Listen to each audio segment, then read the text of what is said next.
have a cool job because you get to be both the product officer and the chief sustainability officer for Ralph Lauren. Yes. So tell me, how do you think about wearing those two hats? What's it like to think about circularity and sustainability as it relates to design? Yeah.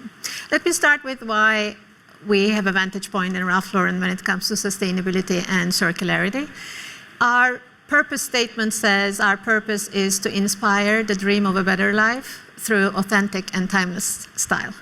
It really grounds us in everything we do. And when it comes to this notion of timelessness, we've been exploring what it really means. And initially, we loaded a lot of meaning to the word timelessness around the integrity, the quality, the durability of our product, as well as the intergenerational desirability. So 50 years ago, people had desire for those products. Today, they have the same desire for the same product, and we hope during the next 20, 30, 40, 50 years, people will still have that desirability to our products. So it really helps us and grounds us in everything we do, and it helps us integrate sustainability into everything we do. And my role is the perfect combination of that because my teams start from design to merchandising to production, sustainability and innovation, all working hand in hand and creating a 360 strategy that has sustainability and circularity embedded in it.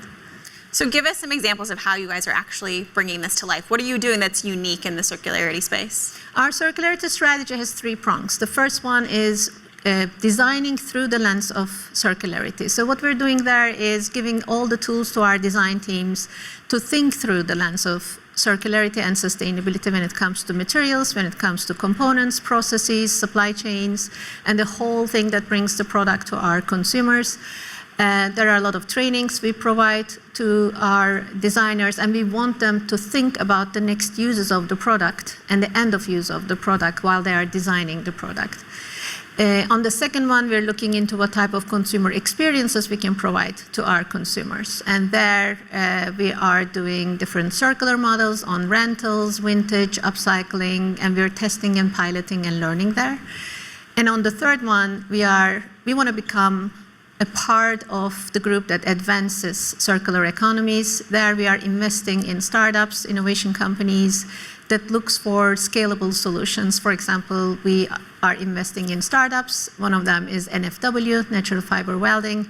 They have found an innovation that figured out how to recycle cotton and turn it into 100% recycled and functional product where you can add functionality. We launched that product called Claris as a part of our Australia Open program, and we're going to scale it in production soon.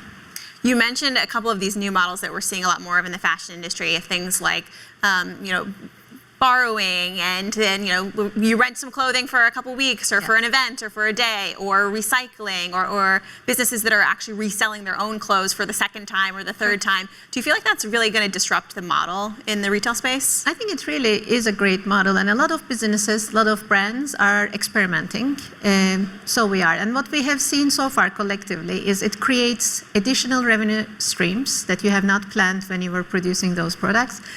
It increases your brand reputation.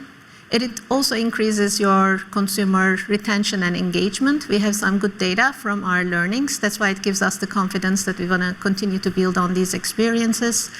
And like I said, I think what makes it really unique for me is you're telling the consumer that our relationship does not end when you buy this product. It continues throughout the use of this product. And when you also don't want to use it anymore, we're with you. Our relationship will continue with you.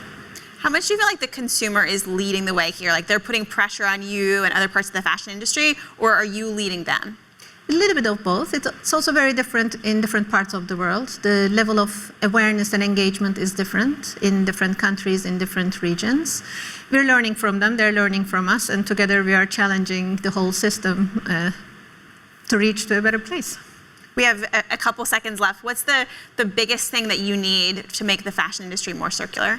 I think what we need is unconventional partnerships to be built, because the problems we're dealing are really new and big, so none of us will be able to deal with them on our own. And we really need these different kind of partnerships, both to figure out how to create those solutions, but also find new and creative ways of communicating and increasing consumer awareness around the topic. Great. Thank you so much, Holiday, and thank you to Ralph Lauren. Of course, thank you. Thanks, everyone. Thank you.